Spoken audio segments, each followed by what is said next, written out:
Selamat malam Bapak Ibu yang terkasih di dalam Tuhan. Shalom. Bagaimana kabar Bapak Ibu sekalian? Kiranya Tuhan memberi kita kekuatan, kecukupan, dan kesehatan yang baik. Amin. Mari kita menyiapkan hati dan pikiran kita untuk masuk di dalam ibadah persekutuan doa. Kita berdoa. Allah Bapa kami yang bertahta di dalam kerajaan surga, kami sungguh mengucap syukur untuk kebaikan Tuhan. Kami mengucap syukur untuk kasih dan anugerah Tuhan di atas kayu salib yang menyelamatkan kami. Kami bersyukur malam hari ini Engkau sekali lagi memberi kami kesempatan untuk kami bersama-sama menaikkan doa syafaat, menaikkan pujian dan mendengarkan firman Tuhan. Ajari kami Tuhan, mampukan kami Tuhan untuk kami mau melakukan firman Tuhan di dalam kehidupan kami sehari-hari. Saat ini kami berdoa Tuhan, jika kami berdoa untuk segala kesalahan yang telah kami perbuat, segala dosa yang melukai hati Tuhan, Tuhan Engkau sendiri yang menyucikan kami. Terima kasih Tuhan. Sekali lagi kami serahkan ibadah persekutuan doa kami dari awal pertengahan sampai akhirnya hanya di dalam tangan kuasa Tuhan. Dalam nama Yesus kami berdoa. Amin. Mari kita menyiapkan hati kita bersama-sama memujikan dan memuliakan nama Tuhan Yesus. Dialah Raja, dialah Anak Domba Allah.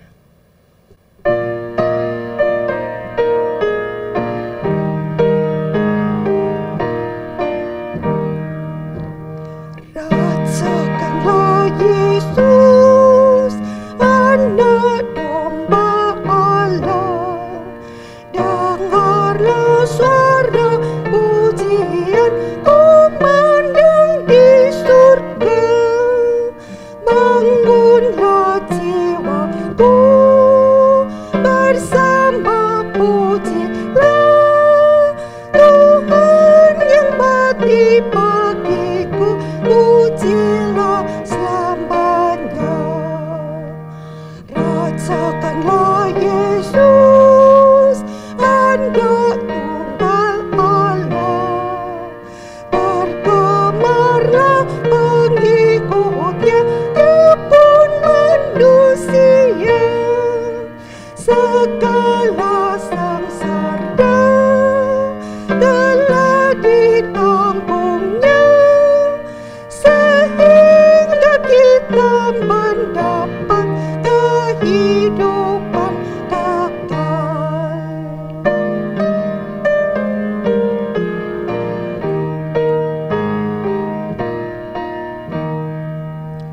Rasakanlah Yesus, Tuhan sumber hidup.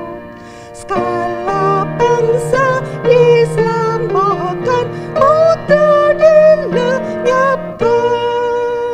Marilah memuji, masyurkan rahmat-Nya, hidup kekalnya berikan karena kematian-Nya. Di dalam Mazmur 18 ayat 7 demikian bunyinya, ketika aku dalam kesesakan, aku berseru kepada Tuhan, kepada Allahku aku berteriak minta tolong. Ia mendengar suaraku dari bait-Nya, teriakku minta tolong kepadanya sampai ke telinganya. Bapak Ibu yang terkasih di dalam Tuhan, siapakah kita sehingga waktu kita berteriak minta tolong Tuhan mau dengar?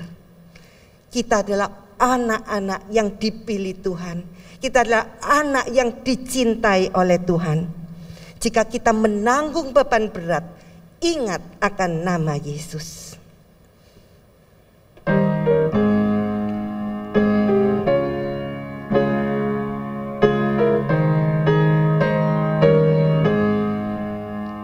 Ingat akan nama Yesus, kamu yang menanggung berat. Nama Yesus perlindungan bagi jiwa yang penat. Indahlah nama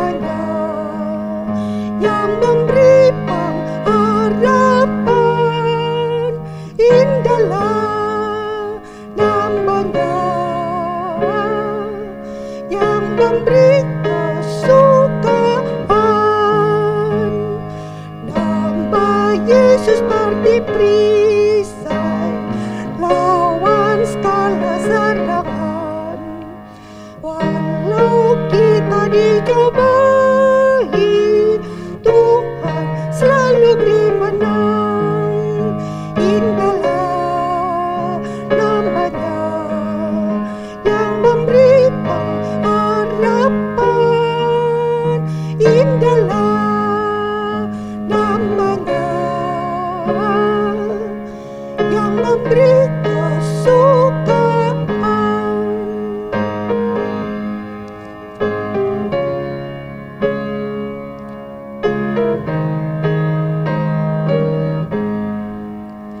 Nama Yesus sungguh indah, menggemarkan jiwaku.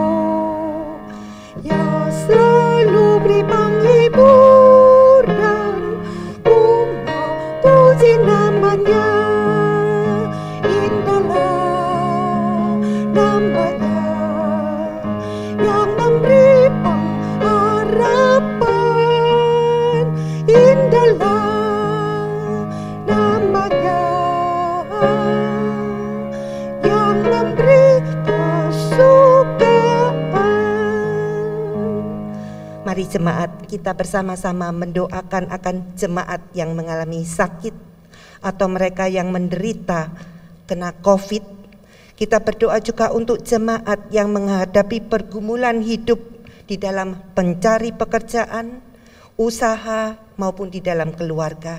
Yang ketiga, kita berdoa untuk program vaksinasi agar bisa lebih digencarkan sehingga banyak rakyat yang bisa divaksin dan pandemi ini segera berakhir. Mari kita bersama-sama berdoa untuk ketiga hal di atas. Allah Bapa kami yang bertata di dalam kerajaan surga, saat ini Tuhan kami datang ke hadirat Engkau. Kami mendoakan akan jemaat GKT Citra Raya yang saat ini menderita sakit. Mereka bahkan yang terkena COVID. Tuhan, Engkau sendiri yang menolong mereka, menjamah mereka, menyembuhkan mereka, memulihkan mereka. Mereka juga yang mendapatkan pergumulan hidup di dalam mencari pekerjaan. Tuhan, Engkau tolong, Engkau cukupkan sehingga mereka boleh mendapat pekerjaan yang mencukupi kebutuhan hidup mereka. Mereka yang di dalam usaha yang sulit, Tuhan juga buka jalan. Di dalam keluarga yang mengalami perpecahan, Tuhan ingatkan mereka, menolong mereka untuk mau saling mengampuni. Tuhan, dengar doa kami Tuhan. Engkau menjawab sesuai waktu dan kehendak Tuhan. Terima kasih Tuhan. Kami tak lupa berdoa juga untuk program vaksinasi yang saat ini lagi digencarkan. Biarlah Tuhan, banyak rakyat Indonesia yang boleh mendapatkan vaksinasi ini dengan segera ya Tuhan. Sehingga pandemi ini Tuhan kalau boleh segera lewat ya Tuhan. Engkau menolong. Terima kasih Tuhan. Di dalam nama Tuhan Yesus kami berdoa dan mengucap syukur. Amin. Di dalam Mazmur 62 ayat 6 dikatakan, hanya pada Allah saja kiranya aku tenang. Sebab daripadanya lah harapanku. Mari kita naikkan pujian, padamu Tuhanku hamba perlu.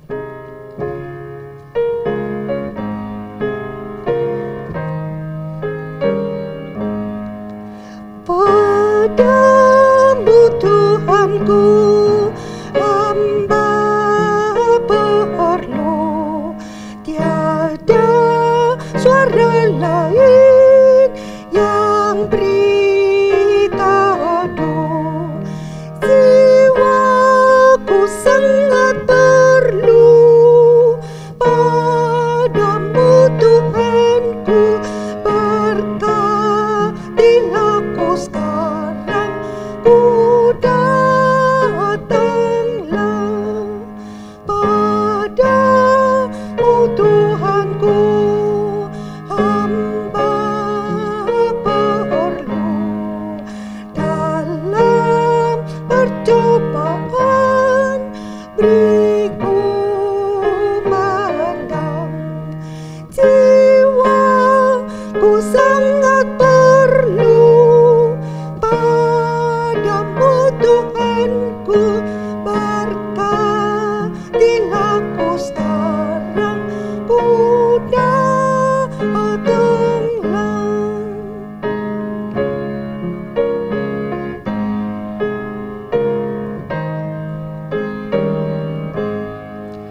Ku perlu padamu senang susah,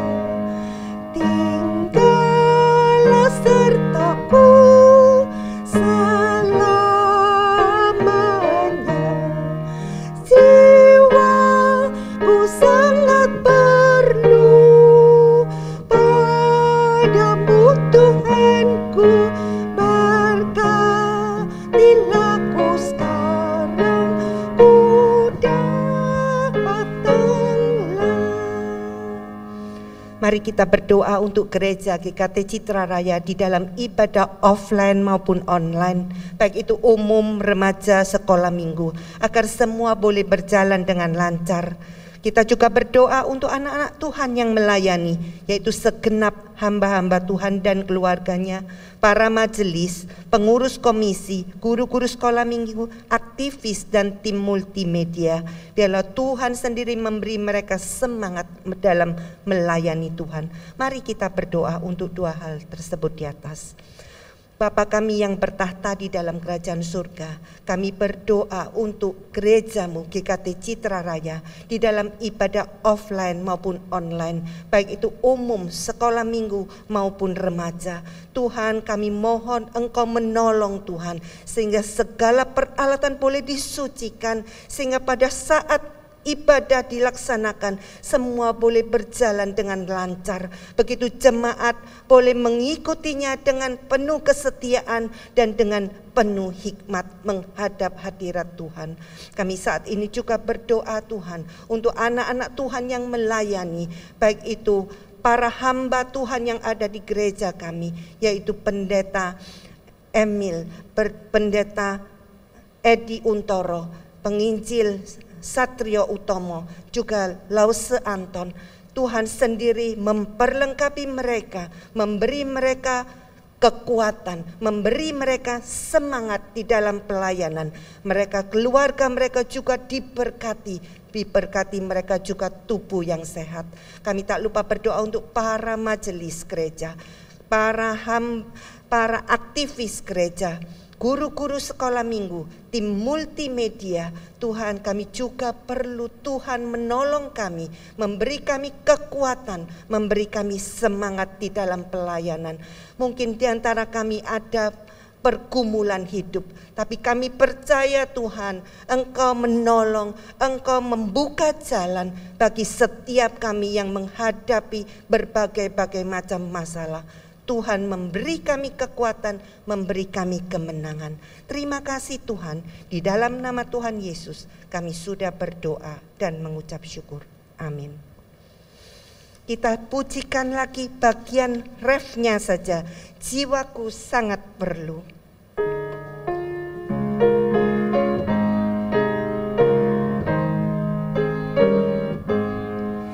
Jiwaku sangat perlu padamu Tuhanku, berkatilah ku sekarang, ku datanglah.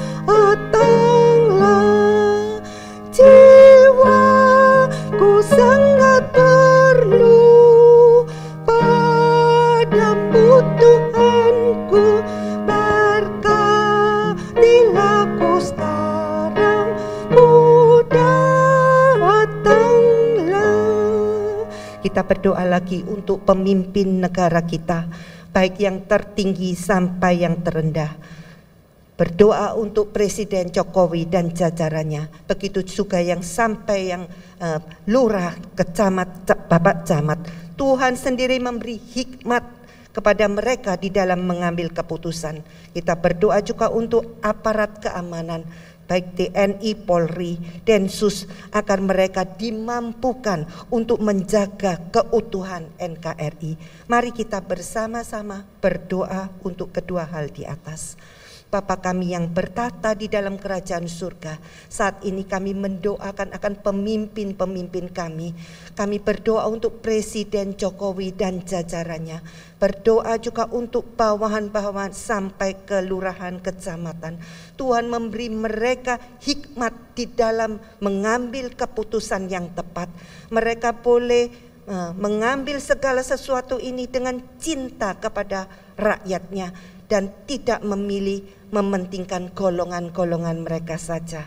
Kami berdoa juga Tuhan untuk TNI, Polri dan Densus. Biarlah Tuhan juga memberi mereka hikmat untuk mereka menjaga akan kesatuan negara NKRI ini Tuhan. Menjaga dari orang-orang, kelompok-kelompok yang intoleran, kelompok-kelompok teroris yang suka merongrong, yang suka memecah belah, akan rakyat Indonesia. Oleh sebab itu Tuhan, kami butuh Engkau Tuhan menolong akan negara kami NKRI ini boleh sungguh-sungguh tetap bersatu, tetap bersemangat seperti itu Bhinneka Tunggal Ika. Terima kasih Tuhan, walaupun kami berbeda-beda, tapi kami boleh tetap satu di dalam negara satu wadah negara Indonesia ini. Tuhan yang memberkati. Terima kasih Tuhan, di dalam nama Tuhan Yesus kami berdoa dan mengucap syukur. Amin. Persekutuan doa, saat ini kita akan mendengarkan firman Tuhan. Kami mohon dan kami mengundang hamba-Nya menyampaikan firman Tuhan. 弟兄姐妹们晚安。 Selamat malam Bapak Ibu Saudaraku yang terkasih dalam Tuhan. 我们要开始今天晚上的祷告会，我们要听神的话，我们先低头祷告。 Kita bersama-sama akan belajar firman Tuhan. Terlebih dahulu kita akan datang kepada Tuhan, kita akan berdoa. 亲爱的主耶稣，我们感谢你， Bapa yang ada di dalam kerajaan surga, kami sungguh bersyukur. 我们这个时候来到你面前，我们恳求你自己把你圣经中里面的真理告诉我们。 Kami mohon Tuhan sendiri yang boleh menyingkapkan rahasia kebenaran firman Tuhan di dalam kehidupan kami. 让我们清楚明白上帝的心，让我们也知道上帝要我们做的是什么。 Supaya kami mengerti kehendak Allah dan kami tahu apa yang Tuhan mau kami lakukan dalam kehidupan kami. 祷告奉耶稣基督的名， Kami berdoa hanya di dalam nama Tuhan kami, Yesus Kristus. 阿门。 Amin. 各位弟兄姐妹们，我们继续再看西番雅书。 Kita akan meneruskan pembahasan kita dari kitab Sefanya. 上个礼拜我们已经大概的介绍到底西番雅这个先知是谁。 Kita sudah membahas bersama-sama sebenarnya siapakah Nabi Sefanya ini sebenarnya. 我们知道西番雅它的名字的意思是上帝在隐藏。 Kita tahu bahwa Sefanya artinya bahwa Allah itu sembunyi. bersembunyi ya. Ya, Santi. Allah itu menyembunyikan dirinya. 在西番雅之前，我们知道圣经有记载，按照历史，差不多就是西西家王以后，上帝差不多70年没有再说话。 Kita tahu bahwa sebelum Sefanya ini ada Raja Hizkia, dan selama 70 tahun setelah Hizkia meninggal itu Allah tidak lagi berfirman kepada umatnya. 可能就是这个后来这个西番雅的妈妈，当西番雅生下来的时候，给他这个名字。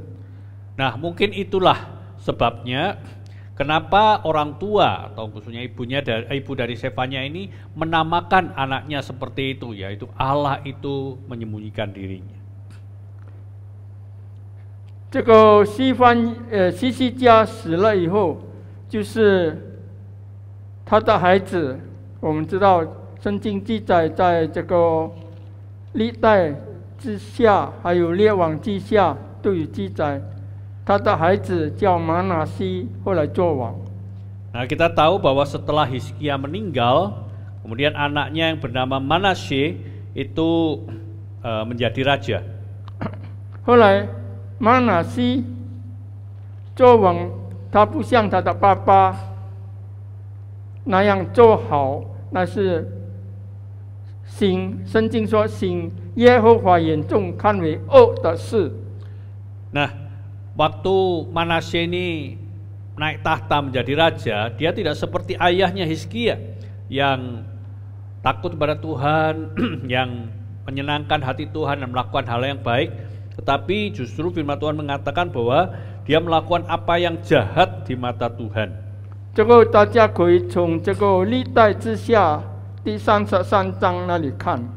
Kita bisa melihatnya dari 2 Tawarikh pasal 33. 在那里讲到，马拿西登基的时候年12岁， Dikatakan di dalam ayat pertama Manasye itu waktu menjadi raja, dia itu umurnya baru 12 tahun. 并且他在耶路撒冷做王55年， Dia memerintah di Yerusalem itu selama 55 tahun. 但是他圣经在那里说，第二节，行耶和华眼中看为恶的事， Di ayat 2 dikatakan ia melakukan apa yang jahat di mata Tuhan. 并且他所做的恶事比以前的王还有更坏。 Dikatakan bahwa kejahatan yang dilakukan itu jauh lebih banyak, jauh lebih berat daripada raja-raja sebelumnya. 并且如果不错，按照一些书的记载，那个时候就是在西西家王有一个先知名叫以赛亚。 Di dalam penafsiran yang lain dikatakan bahwa pada waktu zaman Hizkia itu ada seorang nabi yang bernama Yesaya.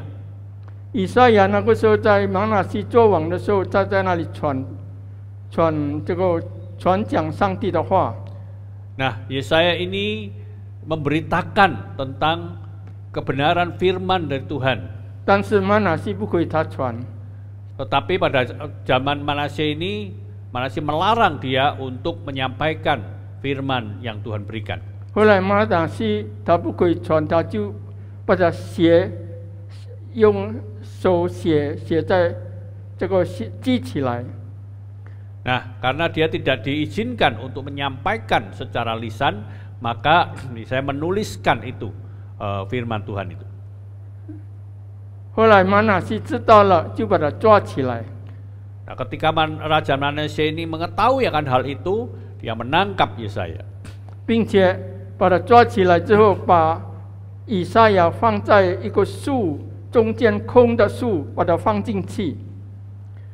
Nah, ketika Yesaya ini tangkap, dia itu ditaruh di sebuah pohon yang tengah-tengahnya itu lubang dan dia dimasukkan di dalam lubang itu. 后来叫人把那个树用锯子把它锯成2个，就这样以赛亚死掉。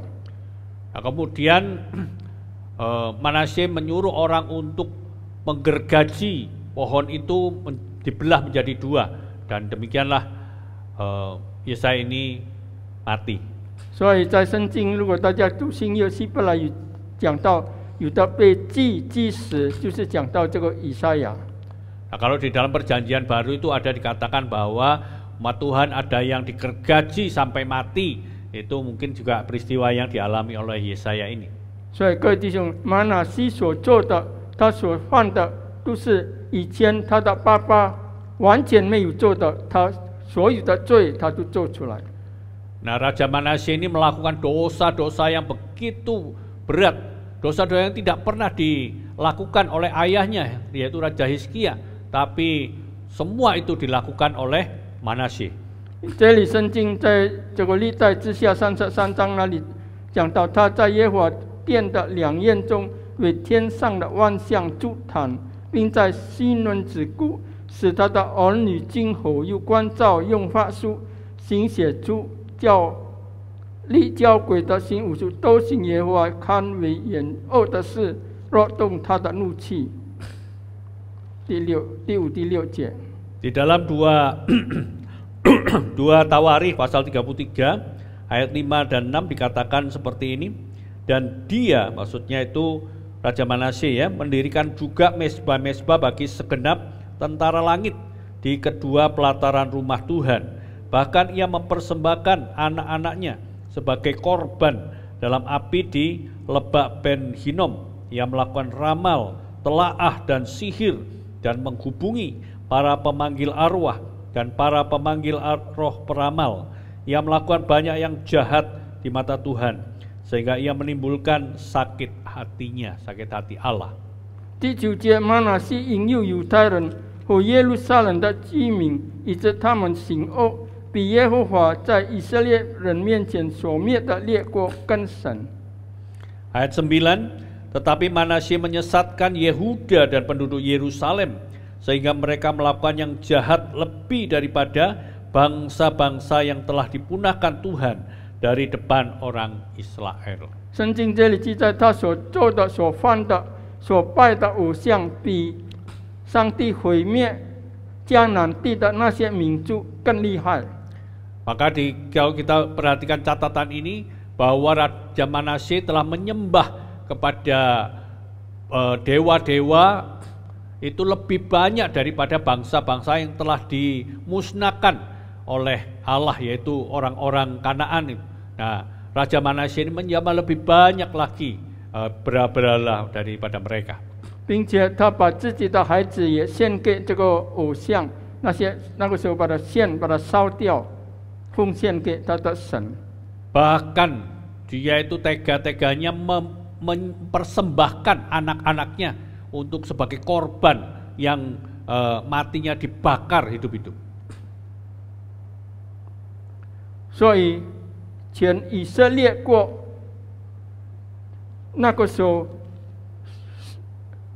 都所经过的都是非常的败坏，行血书。 Maka pada waktu itu sungguh-sungguh seluruh bangsa Israel telah melakukan kejahatan yang sangat buruk, yang sangat dahsyat, sehingga itu menimbulkan murka Allah. 后来他死了以后，还有他的孩子亚门继续做王。 Setelah dia meninggal, Raja Manasye meninggal, maka anaknya yaitu Raja Amon itu menjadi raja. 但是亚门也是一样，跟他的爸爸也是做的行耶和华眼中看为恶的事。 Dan Amon ini juga sama seperti ayahnya, dia telah melakukan hal-hal yang jahat di mata Tuhan. 所以那个时候犹大国就非常的乱，所以他做王就2年，就给他的部下杀死。 Maka itu kerajaan Yehuda pada waktu itu menjadi kacau sekali, dan Amon hanya memerintah selama 2 tahun. Hanya dia dibunuh oleh bawahannya sendiri, anak buahnya sendiri. 后来就是所以后来如果大家注意历代之下第34章就讲到那个时候约西亚被上来做王。 Maka kalau kita lanjutkan dengan pembacaan pasal 2 Tawari pasal 34, di situ kita menemukan ada Yosia yang akhirnya diangkat menjadi raja. 但是他还没有做王之前，上帝已经预备了他的仆人在那里准备。 Tetapi sebelum Yosia ini menjadi raja, Allah sudah menyediakan ini hambanya untuk menyampaikan akan firman Tuhan. 所以他就准备了西番雅， Yaitu dia mempersiapkan Sefanya. 所以在约西亚做王的时候，那个时候西番雅已经做先知。 Pada waktu Yosia menjadi raja, waktu itulah Sefanya sudah menjadi seorang nabi. 所以因为大家知道约西亚是在8岁的时候就做王， Kita lihat bahwa Yosia itu menjadi raja ketika usianya baru 8 tahun. 所以那个时候开始有圣经记载，那个时候开始犹大国有一个开始复兴起来。 Di zaman Yosia inilah di kerajaan Yehuda baru terjadi kebangunan kembali. 所以如果大家再看历代志下34章，那里就讲到12年以后，他就做一个改革。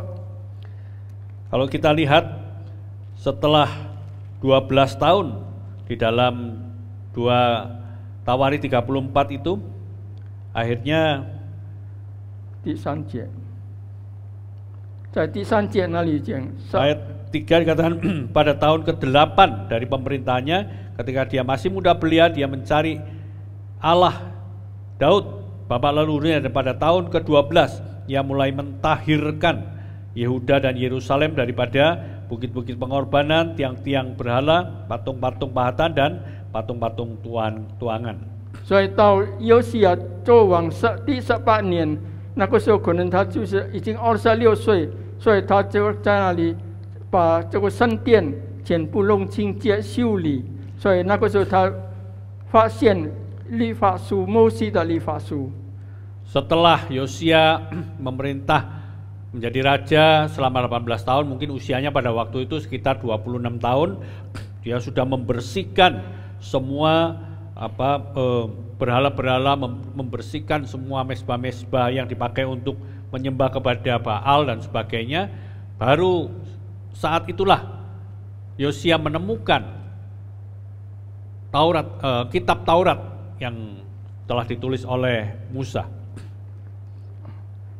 因为那个时候以色列人看起来好像已经复兴起来，又是但是以色列人的心有的还没有真正归向上帝。 Pada saat itu kelihatannya, ya, nampaknya bahwa kerohanian orang-orang Israel itu sudah dipulihkan, sudah ada kebangunan kerohanian. Tetapi tidak semuanya, ada orang-orang yang masih belum sungguh-sungguh di dalam kerohaniannya untuk bertumbuh. 所以在西番雅书第1章第3节，那个时候，上帝借着西番雅在警告犹大人。 Maka itu kembali di Sefanya dikatakan pasal 1 ayat 3 bahwa mereka itu diharapkan untuk bisa terus bertumbuh di dalam kasih Tuhan. 第4节不是第3节，第4节他说：“我必伸手攻击犹大和耶路撒冷的一切居民，也必从这地方剪除所剩下的巴力，并基玛林的民和祭司。” Ayat 4 ya. Ayat 4, aku akan mengacungkan tanganku terhadap Yehuda dan terhadap segenap penduduk Yerusalem. Aku akan melenyapkan dari tempat ini sisa-sisa Baal dan nama para imam berhala. 这里上帝警借着西番雅在警告犹大，你们如果不悔改，我要伸手。伸手就是好像人家要打，手举起来要打的方这个样子。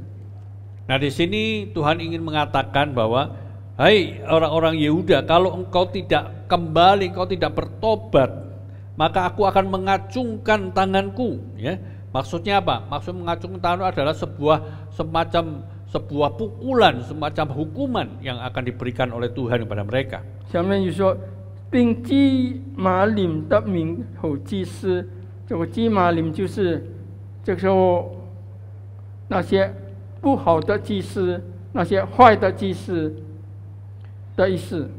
Nah itu dikatakan dia akan melenyapkan sisa-sisa Baal dan juga nama para imam berhala. Maksudnya itu imam-imam, orang-orang yang menyesatkan, imam-imam yang tidak baik, imam-imam yang dibenci oleh Tuhan, yaitu imam dari Baal.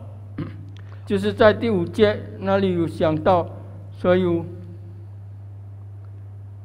向马勒滩起誓，那些在房顶上敬拜天上的万象的，并那些敬拜耶和华只做他起誓，又只做马勒滩起誓的。 Ayat 5, juga mereka yang sujud menyembah di atas sotoh kepada tentara langit, dan mereka yang menyembah dengan bersumpah setia kepada Tuhan, namun di samping itu bersumpah demi Dewa Milkom. 所以这些犹大人，他们看起来好像敬拜上帝，但是又敬拜别的偶像、别的神。 Nah, kalau kita bisa lihat, orang-orang Yehuda itu sepertinya dia menyembah kepada Allah Yahweh, tapi sebenarnya dia juga menyembah kepada dewa-dewa yang lain, berhala-berhala yang lain. 好像今天我们常常看见有许多的基督徒，礼拜天到教堂，但是 有时候也相信算命的先生，有时候也相信那些这个天上的饼当那个，还有相信那些风水啦。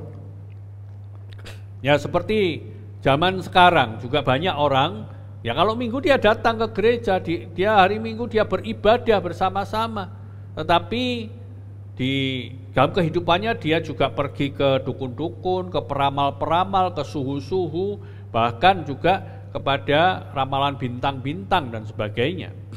所以有的相信什么杀山不好，或者什么最好的，大家他们有的相信这些，但是其实他是基督徒，他已经受洗了，他在教会每个礼拜也来，但是也相信外面的那些。 Nah mereka juga kadang-kadang begitu percaya kepada tahyul-tahyul. Oh, kalau angka 13, angka 14 itu tidak bagus ya. Meskipun dia orang Kristen, tapi dia juga dipengaruhi, dikuasai oleh tahyul-tahyul yang ada di sekeliling kehidupannya. 这就是像那个时候的犹太人，所以西方也在那里警告他们。 Nah, itulah yang terjadi di dalam kehidupan orang-orang Yehuda, dan Sefanya di sini menegur mereka dengan keras. 所以这个第7节，西方也说，你要在主耶和华面前静默无声，因为耶和华的日子快到，耶和华已经预备祭物，将他的客分别为圣。 Ayat 7, berdiam dirilah di hadapan Tuhan Allah, sebab hari Tuhan sudah dekat. Sungguh Tuhan telah menyediakan perjamuan korban dan telah menguduskan para undangan. 他在这里说，你要静默，不要讲话，不要无声，叫你看，因为耶和华的日子将要来到。 Di sini katakan berdiam dirilah, ya. Jangan ngomong macam-macam, karena hari Tuhan itu sudah dekat, dan kita harus melihat bagaimana Tuhan menghendaki kehidupan ini. 各位弟兄姊妹们， Saudaraku, 今天上帝也在提醒我们，我们不能够到教堂，我们不能够参加崇拜，也就是说，上帝叫我们在家里安静。你看，今天世界上所发生的事情，今天这个新冠肺炎 COVID 正在这么严重，为什么？你要想，因为这个是上帝的日子已经来到。 nah seperti apa yang kita alami saat ini, kita tidak bisa lagi beribadah bersama-sama di gereja, kita tidak bisa lagi berkumpul bersama-sama. Maka itu, sebagaimana firman Tuhan katakan, berdiam dirilah di rumah, ya, tenanglah, lihatlah begitu dahsyatnya pandemi ini terjadi di seluruh dunia. Nah, kita mulai berpikir kenapa? Nah, kita tahu bahwa Tuhan sedang menyatakan kehendaknya kepada kita, supaya kita sungguh-sungguh boleh berdiam di hadapan Allah. 这里下面说，耶和华已经预备祭物，将他的客分别为圣。 Dikatakan di sini bahwa Tuhan telah menyediakan perjamuan korban, telah menguduskan para undangannya. 那个祭物是哪一个呢？ Apa yang dimaksud dengan korban? 就是那些以色列人，就是那些犹大人，上帝要把他们好像祭物献给外国人。这里下面有说，将他的客分别为圣，就是他拣选了那些外邦人来攻打这个犹大人，把他好像奉献给上，好像祭物献上去一样，把他们杀死。 Apa yang dimaksud dengan korban di sini? Korban ini sebenarnya adalah orang-orang Yehuda sendiri, orang Israel. Ya, disinilah kita lihat bahwa Tuhan menyediakan mereka sebagai korban. Mereka diberikan kepada bangsa-bangsa lain yang akhirnya datang menghancurkan mereka, menyerang mereka, dan akhirnya membuat mereka menjadi korban. 第8节那里，到了我耶和华献祭的日子，必惩罚首领和王子，并一切穿外邦衣服的。 Ayat 8, pada hari perjamuan korban Tuhan, itu aku akan menghukum para pemuka, para anak-anak raja, dan semua orang yang memakai pakaian asing. 就是上帝要把以色列人、犹大人送给敌人的时候，那个时候就是那些国王了，那些有地位的人，还有那些穿外邦衣服的，什么意思呢？ Nah, di sini kita bisa lihat bahwa Tuhan mengatakan bahwa orang-orang Yehuda itu termasuk rajanya, para pejabatnya, para pemuka, ya. Maksudnya adalah orang-orang yang berkedudukan tinggi, bahkan mereka yang memakai pakaian-pakaian asing. Orang-orang inilah yang akan dijadikan korban untuk diberikan kepada musuh-musuh mereka. 那些这里讲的穿外邦衣服什么意思呢？就是 Apa yang dimaksud dengan orang yang memakai pakaian asing? 就是那些犹大人，他们为了要讨好敌人，所以他们顺服，叫他们祭偶像，叫他们献祭，他们都愿意顺服；叫他们违背上帝，他们也要。就是这些穿外邦衣服，就是你是犹大人，但是你穿敌人的衣服。 Nah, maksud dari orang yang memakai pakaian asing itu adalah bahwa orang-orang Israel ini, orang-orang Yehuda ini, karena ingin menyenangkan hati bangsa-bangsa lain, maka dia itu memakai tata cara orang-orang asing itu atau orang-orang kafir ini menyembah kepada berhala-berhala dewa-dewa mereka dan mengikuti tata cara kehidupan mereka. Nah, itulah yang dimaksudkan dengan mereka menggunakan atau memakai, mengenakan pakaian asing. Mereka mengikuti cara-cara hidup orang-orang kafir ini. 第9节那里讲到，到哪儿我必惩罚一切跳过门槛、将强暴和诡诈得来之物充满主人房屋的。 Ayat 9, Aku akan menghukum pada hari itu semua orang yang melompati ambang pintu dan memenuhi istana Tuhan mereka dengan kekerasan dan penipuan. 这里是跳过门槛，就是乱拔，它的意思就是那些犹太为了讨好敌人，替他的敌人抢以色列人的东西，因为他们要跑得快，所以这个安邦病毒就是他不经过，他跳过去，指他的很快的速度，并且把那些东西充满主人的房间屋子，给主人，给他的敌人。 Arti melompati ambang pintu ini adalah karena mereka itu kepingin menyenangkan atau memberikan kepuasan kepada bangsa-bangsa lain, sehingga membiarkan mereka mengambil barang-barang dari kehidupan mereka, ya, dari istana mereka. Tetapi karena mereka ini supaya lebih cepat lagi melarikan diri, tidak melalui pintu, tapi melompati akan pintu, ambang-ambang pintu. Jadi bukan melalui pintunya, tapi melalui tembok-tembok yang ada. 第10节，耶和华说：“当那日，从移门必发出悲哀的声音，从二城发出哀号的声音，从上剑发出大破裂的响声。” Ayat 10, Maka pada hari itu, demikianlah firman Tuhan, akan terdengar teriakan dari pintu gerbang ikan dan ratapan dari perkampungan baru dan bunyi keruntuhan hebat dari bukit-bukit. 移门还有这个中文这里是澳门，就你们是perkampungan baru。 Perkampungan baru. 那个是指在这个耶路撒冷北部utara的地方。 Yang dimaksud dengan perkampungan baru di sini adalah daerah yang ada di sebelah utara atau di atasnya kota Yerusalem. 还有那个二城perkampungan baru是新的地方，是他们建筑这个新的城市，就是以后，所以这里讲到，就是以后这个以赛亚说，以后敌人就是从那边来的。 Nah, perkampungan baru ini adalah tempat atau daerah yang baru dibangun oleh mereka, ya, supaya mereka bisa tinggal dengan nyaman di sana. Dan inilah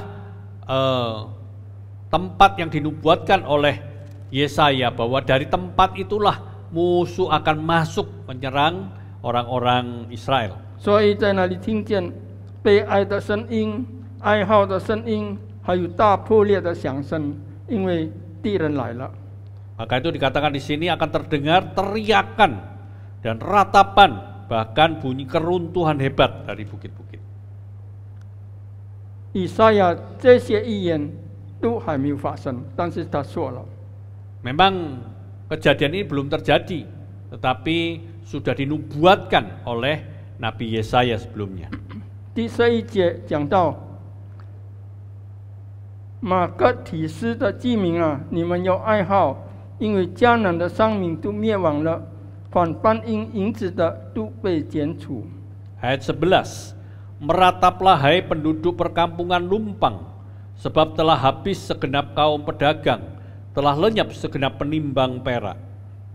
马勒提如果按照圣经按照记载没有这个地方，可能他们想可能是一条街的名字，因为这里讲是一个做生意的地方。 Nah, perkampungan lumpang itu kalau kita perhatikan di dalam Alkitab itu tidak pernah ditemukan, ya, kota atau tempat yang namanya itu.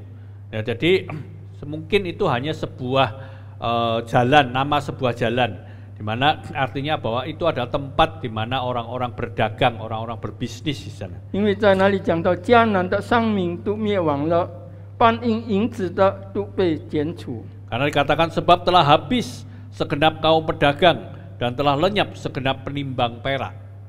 马勒提的居民就是那个时候在那个地方做生意的人，他们已经没有迦南人给他们做生意，也没有人没有商人在那里给他们转钱，所以这里说你们要哀号，因为全部都灭亡了，全部都被剪除了。 Nah, di situ karena tidak ada lagi yang diperdagangkan, tidak ada lagi bisnis yang bisa berjalan. Nah, itu artinya apa? Bahwa segala sesuatu telah mengalami kehancuran. Ya, di situ maka dikatakan merataplah, berteriaklah akan semua itu. 各位弟兄姊妹们， Saudaraku, 如果上帝要做，没有一个人可以拦阻。 ketika Allah mau bertindak, tidak akan ada satu orang pun yang bisa menghalangi. 好像你看今天的 COVID， Seperti kita bisa perhatikan apa yang terjadi dengan pandemi COVID-19.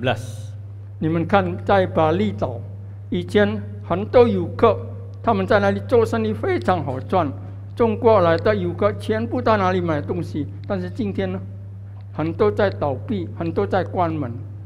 Daerah-daerah pariwisata termasuk seperti di Bali, kita bisa melihat dulu itu begitu banyak turis-turis yang datang, ya, banyak orang-orang membeli oleh-oleh dan juga souvenir dari sana, sehingga perdagangan di sana sebegitu maju dan begitu menjanjikan. Tapi saat ini semuanya sudah tidak bisa berjalan dengan baik. 不单单巴黎，还有Jogja，还有Solo，他们全部生意都完蛋。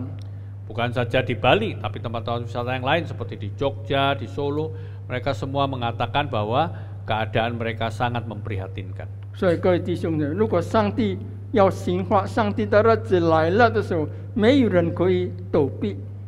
Itu kita bisa lihat kalau Tuhan sudah bertindak dan juga hari Tuhan sudah datang, tidak ada seorang pun yang bisa menyembunyikan diri atau melarikan diri daripadanya. 12节，那时我必用灯刑察耶路撒冷，我必惩罚那些如酒在渣渣上等轻的。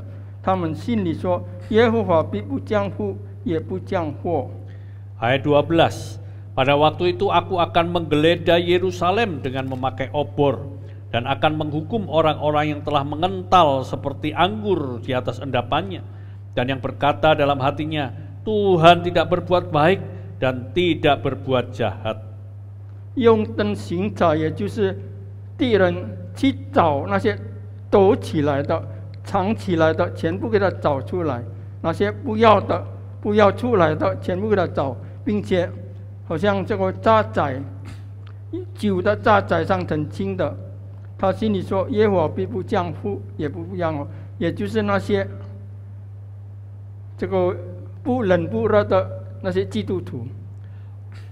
Nah, itu dikatakan bahwa ada orang-orang yang menyembunyikan diri dan juga menghindar, tetapi Tuhan ingin katakan bahwa musuh-musuh akan datang, musuh akan mencari dan akan menemukan orang-orang ini dan mereka juga akan menyeret mereka keluar. Katakan seperti mengental, seperti anggur, ya, di atas endapannya.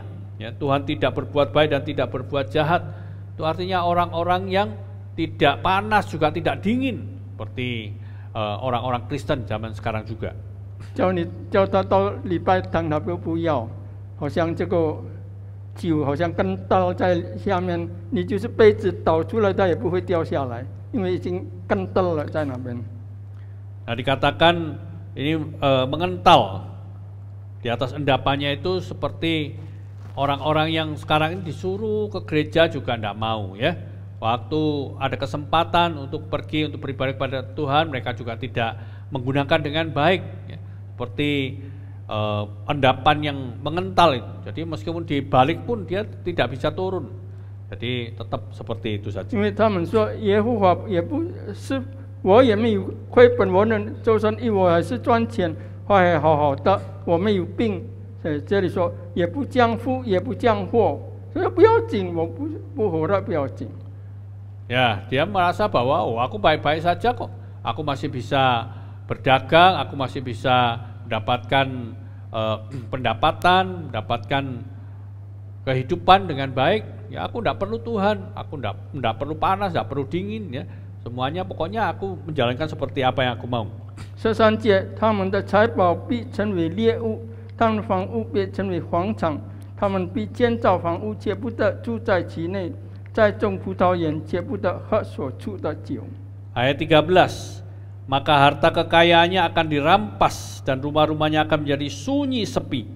Apabila mereka mendirikan rumah, mereka tidak akan mendiaminya. Apabila mereka membuat kebun anggur, mereka tidak akan minum anggurnya. 这里讲到他们虽然努力，他们虽然当上帝的刑罚临到，上帝的日子来到的时候，你都不能倒闭，你也不能这个抖起来，不能够。 Nah, meskipun mereka ini orang yang sangat rajin, orang yang bekerja dengan keras, ya, sehingga menghasilkan hasil-hasil yang memuaskan. Tapi ketika hari Tuhan datang, itu semuanya tidak ada artinya. Bahkan ketika kita menyembunyikan diri, kita melarikan diri pun tidak ada gunanya. 所以各位弟兄姊妹们， Saudara, 我们要这个时候要真正的小心。我们看今天的世界所发生的事，我们看四周围的人，有的好好的，明天不在了，非常的可怕。所以我们要悔改，要真正的来到上帝的面前，真心真意的爱主。 karena itu semuanya ini mengingatkan kita kembali, hati-hati dengan kehidupan kita, ya. Di dalam sekeliling kita tidak tahu apa yang terjadi. Orang yang kita kenal, yang kita masih bisa hidup dengan bersama, masih menikmati, tapi tiba-tiba besok terdengar kabar bahwa dia sudah dipanggil Tuhan. Ini kesempatan untuk kita sungguh-sungguh mengubah diri, kita perlu bertobat dan kembali kepada Tuhan, supaya hidup kita sungguh-sungguh ada di dalam pemeliharaan dan jaminan Tuhan. 大家如果注意西番雅书在那里好多次讲耶和华的日子。 Kita lihat di dalam kitab Sefanya ini berkali-kali dikatakan hari Tuhan. 西番雅特别的那个时候非常的强烈，在那里警告以色列人、犹大人。 Pada waktu itu Sefanya dengan sungguh-sungguh, dengan satu sikap yang sangat mendesak, dia mengingatkan, menegur orang-orang Israel. 大家如果注意的话，在这个西番雅之后，再过几十年或者100多年以后，这个犹大国也是被巴比伦消灭了。 Nah, kalau kita perhatikan kelanjutan daripada Sefanya, setelah Sefanya menyerukan hal ini, ya beberapa puluh tahun kemudian, mungkin 100 tahun kemudian, kerajaan Yehuda ini pun juga akhirnya dihancurkan, dikalahkan oleh kerajaan Babel. 所以我们要悔改，我们要真心真意的来到主面前。 Mari inilah waktunya kita bertobat, kita kembali kepada Tuhan, supaya hidup kita sungguh-sungguh boleh di dalam jaminan Tuhan. 我们祷告，请 Mari kita berdoa. Allah Bapa yang bertahta dalam kerajaan surga, sekali lagi ya Tuhan, melalui kebenaran firman Ya, Tuhan, melalui Nabi Sefanya, 是的， yang mengingatkan, yang menegur orang-orang Israel dari kehidupannya yang menjauh daripada Tuhan, yang telah meremehkan hidup bersama dengan Tuhan. Ya Tuhan, ajarlah kami untuk kembali sadar bahwa kami telah meninggalkan kasih mula-mula dari Tuhan, kasih yang begitu luar biasa yang Tuhan berikan kepada kami. Kami mungkin sudah mulai tinggalkan itu semua.